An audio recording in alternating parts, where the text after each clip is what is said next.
Hello students, मैंने supply की video upload की थी। लास्ट 3 वीडियो अपलोड की थी।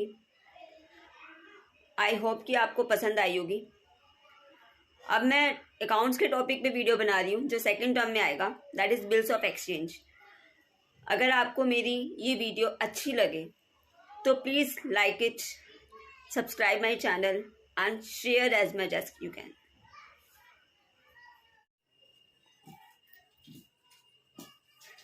हेलो स्टूडेंट्स, आज हम पढ़ेंगे bills of exchange. Bills of exchange chapter पढ़ने से पहले आपको ये पता होना चाहिए कि बिल्स ऑफ एक्सचेंज होता क्या है। ठीक है, बिल्स ऑफ एक्सचेंज होता है एक प्रकार का उधार। जैसे दो बंदे हैं, एक खरीदता है एक बेचता है। ठीक है, खरीदने वाले के पास अगर एट ए टाइम पैसे नहीं होते तो वो बोलते हैं कि 3 महीने बाद पेमेंट ले लेना या 90 दिन बाद पेमेंट ले लेना, इस तरीके से वो बोलता है। ठीक है, लेकिन बेचने वाले को डर लगा रहता है कहीं 3 महीने बाद इसने पेमेंट ना करी, अगर कोई सबूत ना हुआ तो उसकी सिक्योरिटी के लिए क्या करता है, वो एक बिल बना देता है कि 3 महीने का एक बिल बना दिया, 3 महीने बाद खरीदने वाला अपने आप पेमेंट कर देगा। ठीक है, तो वही होता है bills of exchange. Bills of exchange में 3 पर्सन्स होते हैं मेन। एक होता है ड्रॉर,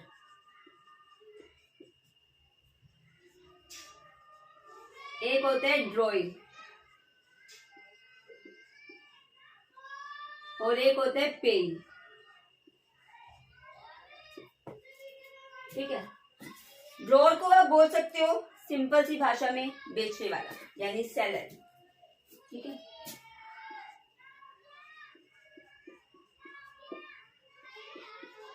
ड्रॉई को आप बोल सकते हो खरीदने वाले को, जो भी माल खरीदता है वो ड्रॉई होता है। पेई होता है जिसको पेमेंट मिलती है, जो ज्यादातर ड्रॉर ही होता है, लेकिन कई के केस में पेई अलग होता है। ठीक है, ड्रॉर पेई हो सकता है, ज्यादातर ड्रॉर ही पेई होता है। 1-2% केसेस होते हैं जो अलग होते हैं। तो ये 3 पर्सन्स होते हैं बिल्स ऑफ एक्सचेंज में। बिल्स ऑफ एक्सचेंज में पहला जो टॉपिक आता है वो आता है ड्यू डेट का।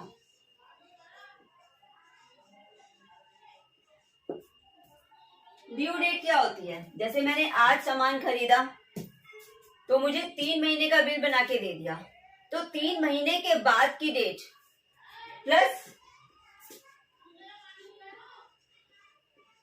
3 डेज, ये ग्रेस के डेज होते हैं। ठीक है, ये 3 महीने की जगह 60 डेज भी हो सकते हैं, 90 डेज भी हो सकते हैं, डिपेंड करता है कि बिल कितने दिन के लिए वो बनाता है बेचने वाला। ठीक है, लेकिन ये 3 दिन तो लगेंगे ही लगेंगे। इसके अलावा जो गवर्नमेंट हॉलीडेज होती हैं वो काउंट नहीं होती। जैसे कि इसके बाद की डेट, कोई बिल है, डेट निकल गई 26 जनवरी। वैसे गवर्नमेंट हॉलीडेज कौन कौन सी होती है? वैसे तो बहुत होती है गवर्नमेंट हॉलीडेज, लेकिन जो मेन 3 दिन होते हैं वो होती ही होती है। 3 मानी जाती है वैसे मेन। कौन सी? एक 2 अक्टूबर गांधी जयंती, 15 अगस्त यानी इंडिपेंडेंस डे, 26 जनवरी यानी रिपब्लिक डे। इन 3 दिन में बिल की पेमेंट नहीं होती। अगर 26 जनवरी आती है, सपोज 26 जनवरी को बिल की पेमेंट होती है, तो 26 जनवरी से पहले की डेट, यानी कि जो भी डेट होगी उससे एक दिन पहले की डेट पर पेमेंट हो जाएगी। जैसे 26 जनवरी आ गई तो 25 जनवरी, अगर सपोज 15 अगस्त आ गई तो 14 अगस्त, अगर 2 अक्टूबर आ गया तो 1 अक्टूबर। ठीक है, तो ये 3 जो छुट्टी मानी जाती है अकाउंट्स में, वो ये 3 होती है। इन दिनों पर पेमेंट नहीं होती, इससे पहले के दिन होती है। तो ये ड्यू डेट का टॉपिक हो गया। अब हम पढ़ेंगे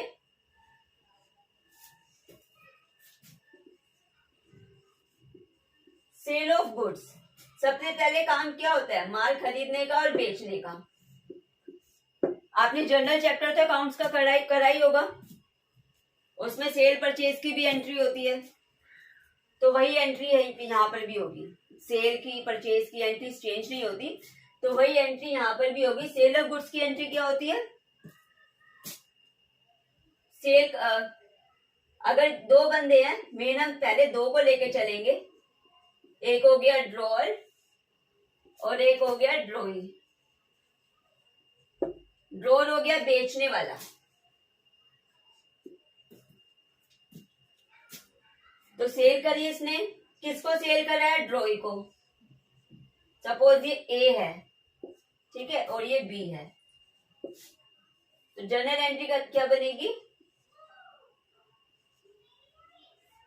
B account debit to sales account.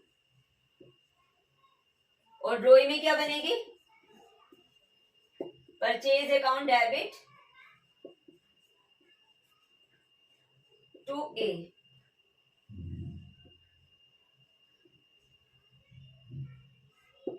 ठीक है, इसके बाद एंट्री आती है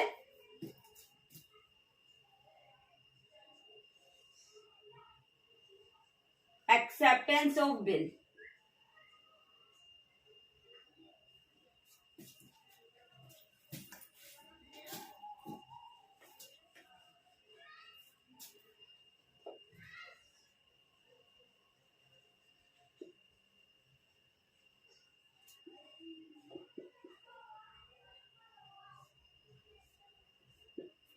एक्सेप्टेंस ऑफ बिल। अब ड्रॉअर क्या करता है? ये बिल रिसीव करता है और ये बिल पे करता है। ठीक है, तो इसके में एंट्री क्या बनेगी? ये बिल रिसीव कर रहा है, तो bill receivable account debit to B, और ये बिल की पेमेंट करेगा, तो A account debit to B P, यानी कि बिल्स पेबल। नोट करिए आप इसे।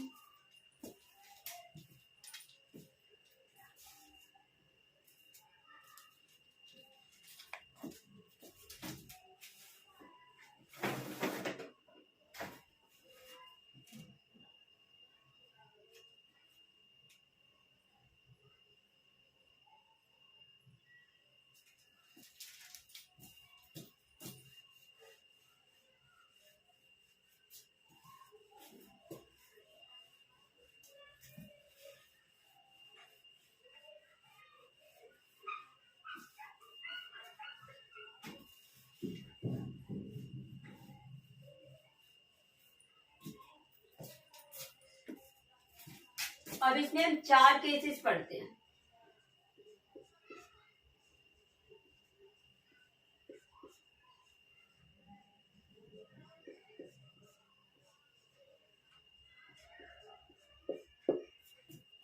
पहला केस होता है रिटेन द बिल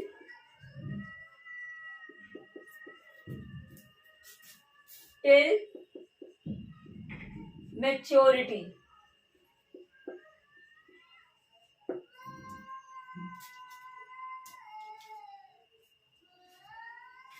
दूसरा केस है हमारा डिस्काउंट द बिल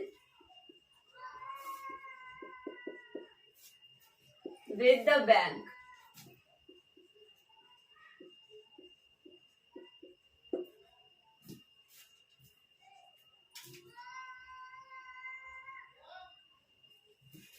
तीसरा केस है endorse the bill in favour of creditor.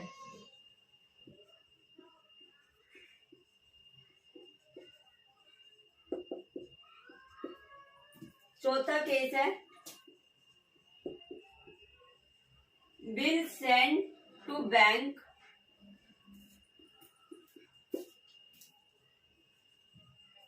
For collection. ठीक है,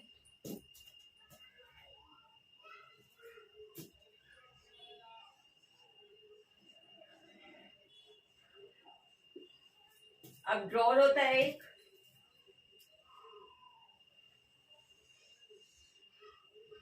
एक होता है ड्रॉई,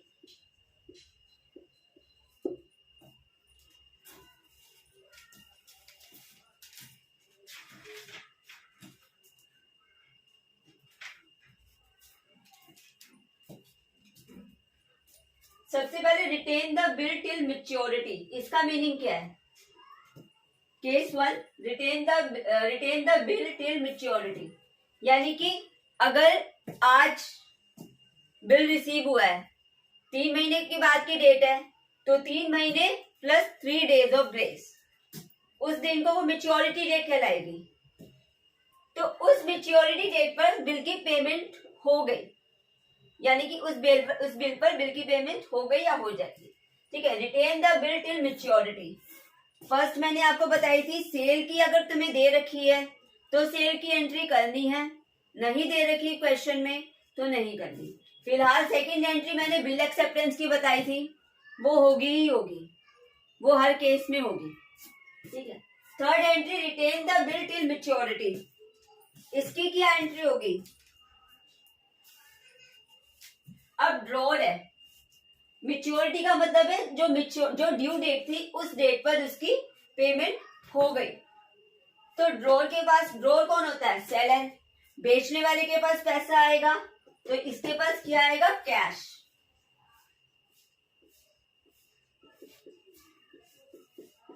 टू बिल रिसीवेबल। और ड्रॉई कौन होता है? पैसे देने वाला, यानी खरीदने वाला पैसे देगा ये, तो इसके पास अमाउंट जाएगा, यानी कि ये बिल की पेमेंट करेगा।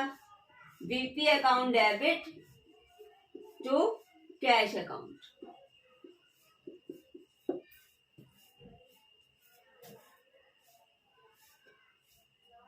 इसके बाद ये था हमारा केस 1।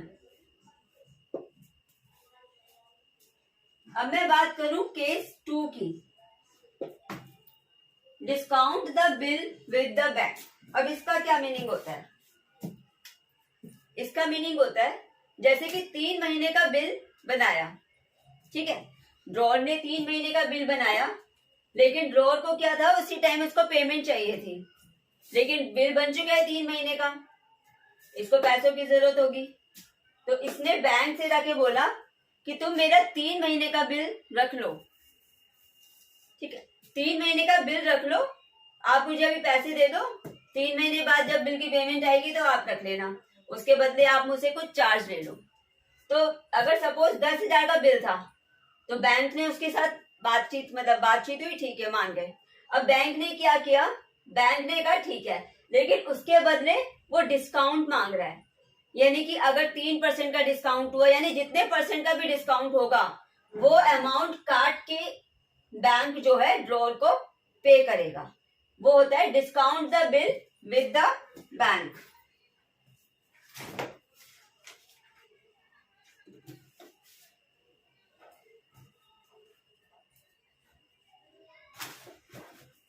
अब इसकी क्या एंट्री होती है? Discount the bill with the bank. Bank account debit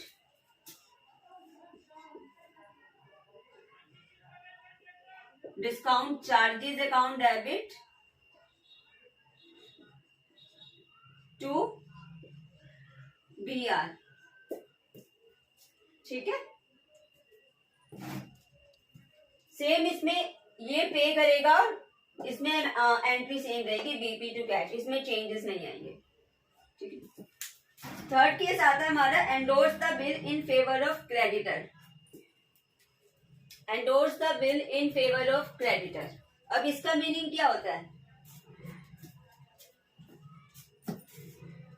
इसका मतलब होता है कि अपना, जैसे ड्रॉर है, ड्रॉर ने कहा कि मैंने अपना बिल जो है, मेरे को पैसे मत देना, मेरी जगह किसी तीसरा बंदा, सपोज सी कर लो इसको, ठीक है, ये हमारा ए मान लो, इसको बी मान लो और इसको सी मान लो। तो ए ने क्या कहा कि मेरे को मत पैसे देना, मेरी जगह मैंने अपना इसको पैसे दे देना, सी को, यानी कि इसने अपना बिल जो है इसके नाम पर कर दिया। Endorse the bill in favour of creditor. यानी ड्रोर ने अपना बिल जो है एक तीसरा बंदा क्रेडिटर के नाम पे कर दिया। तो अब जो बिल की पेमेंट हम करेंगे वो सी को करेंगे, क्रेडिटर सी, ठीक है, सी को करेंगे। तो इस केस में क्या करेंगे, जर्नल एंट्री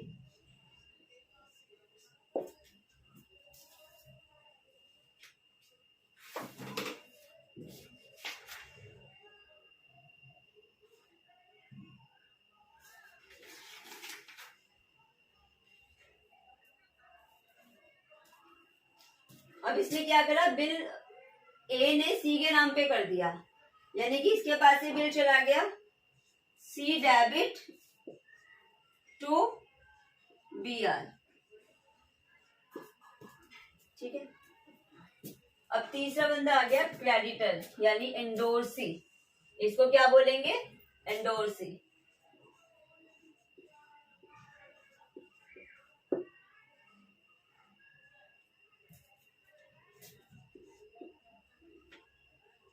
अब इसके पास बिल आ गया, इसने तो अपना बिल इसको दे दिया, अब इसके पास बिल आ गया तो same bill receivable account debit to ए।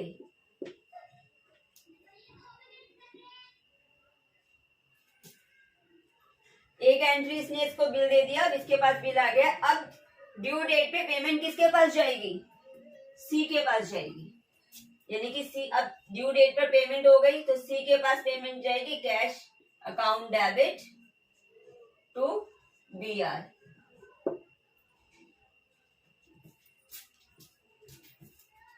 ये 3 केस है, ठीक है। अब उतारो, फोर्थ केस लाना।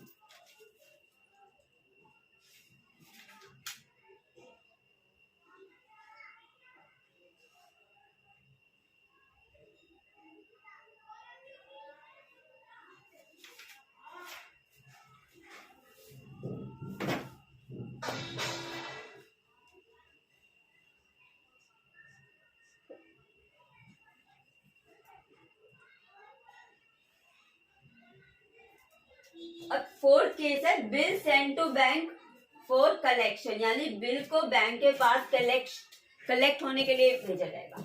यानी कि सपोज 3 महीने का बिल है, ठीक है, मैंने 3 महीने का बिल बना दिया, तो उसमें क्या होगा, ड्रोर के पास बिल एक पेज ही होता है, कोई कुछ भी कर सकता है, ठीक है, गिर सकता है, जो मतलब फट भी सकता है। तो क्या करा, जैसे बैंकों के पास लॉकर होते हैं तो उसे संभाल के रखने के लिए बैंक को दे दिया, तो बिल को बैंक के पास कलेक्ट होने के लिए भेजा गया।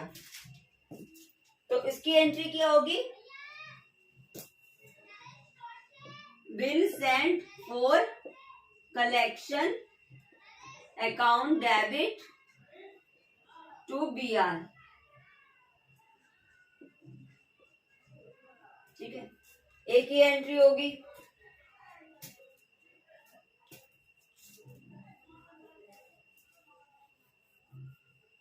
और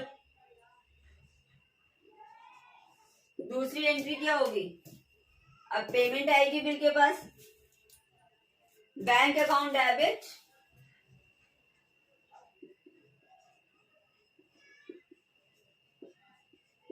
to bill send for collection.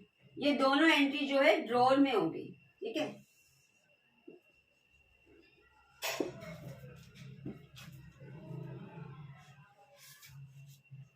और ड्रॉइंग में एक ही एंट्री होगी, B P account debit to cash. ये 4 केसेस थे। नेक्स्ट क्लास में मैं इसके आगे का कंटिन्यू कराऊंगी, ठीक है। Thank you.